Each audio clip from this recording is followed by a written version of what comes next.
Breaking news just moments ago, Pete Hegseth arrived on Capitol Hill for critical meetings, again with Republican senators. He also just posted on Twitter, essentially, that he is not backing down from his fight to be President-elect Donald Trump's next, defense secretary.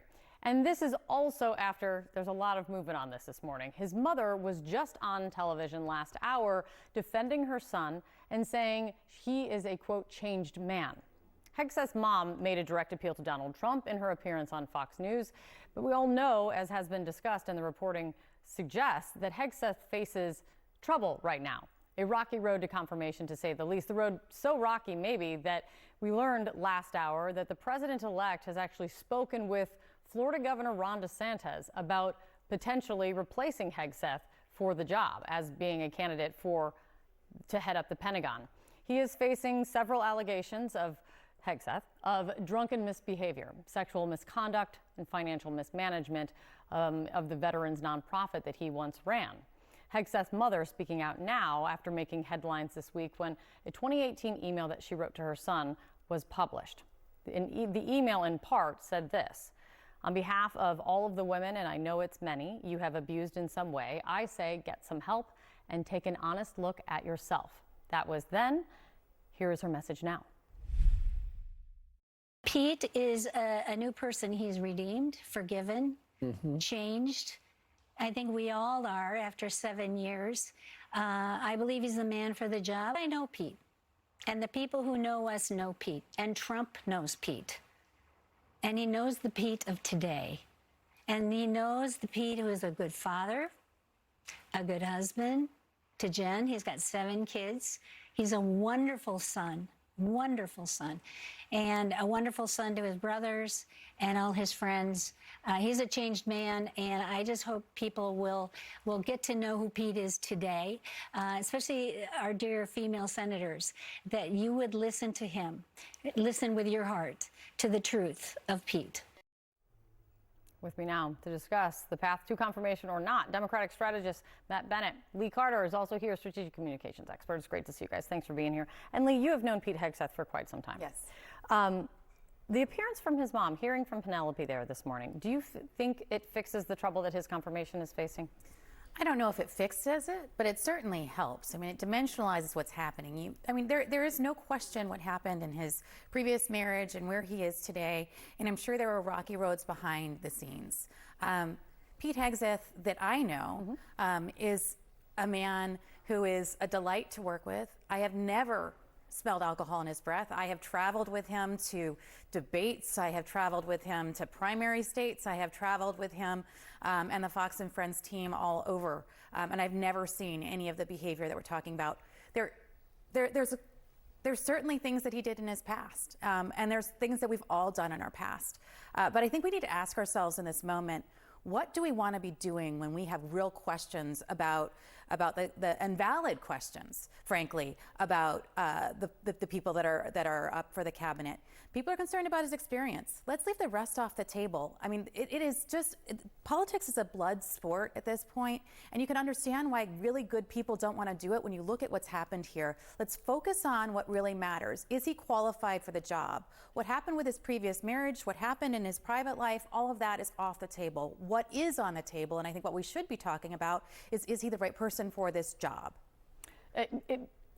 I hear you, but it is all on the table. That is the politics, the reality of the politics today, and that is some of what are the real questions that we know. We've heard from Republican senators like Joni Ernst. They have questions that they want answered, and that is part of the process. That is where these questions and this vetting does take place. And to that, Matt, he's back on the Hill meeting with these key senators.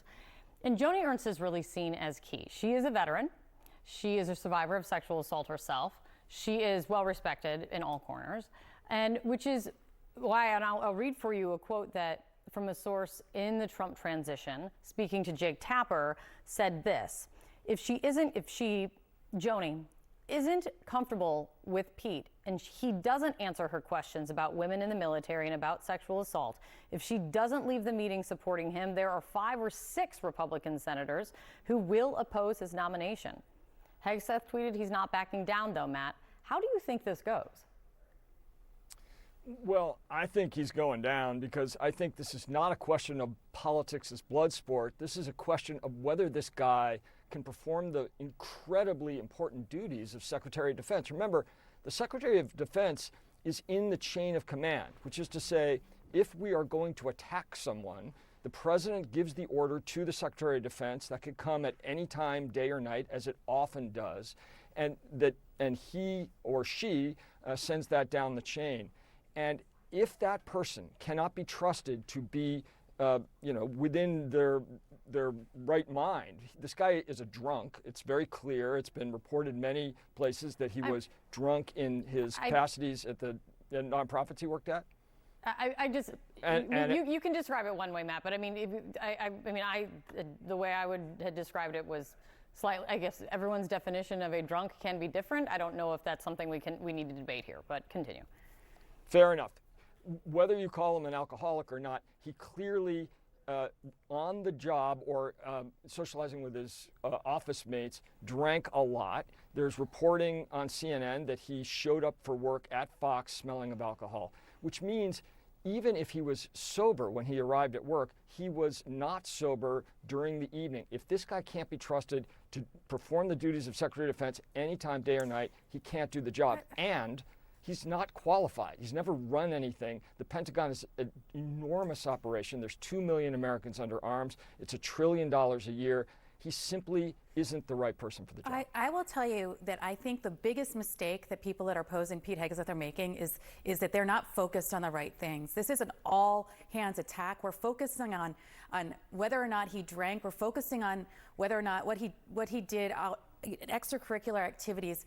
The point that you're making about, is he qualified for the job? Can he lead? Does he have the experience to lead an organization of the size? That is valid. That's what we should be talking about. The rest of this, it's hearsay. The anonymous sources, every one of his co-hosts, and if you look at everything, has come out and said that this is not true. Talk to the makeup artist who did his makeup every day, who would smell the alcohol on his breath, and they will tell you this is not true. And so I think we're talking about the wrong thing. Yes, you have an absolute valid concern about whether or not he is the right person for this job. But by talking about whether or not he's a drunk and calling him that kind of thing, you're taking your eyes off the prize, and I think you're making the whole thing ineffective.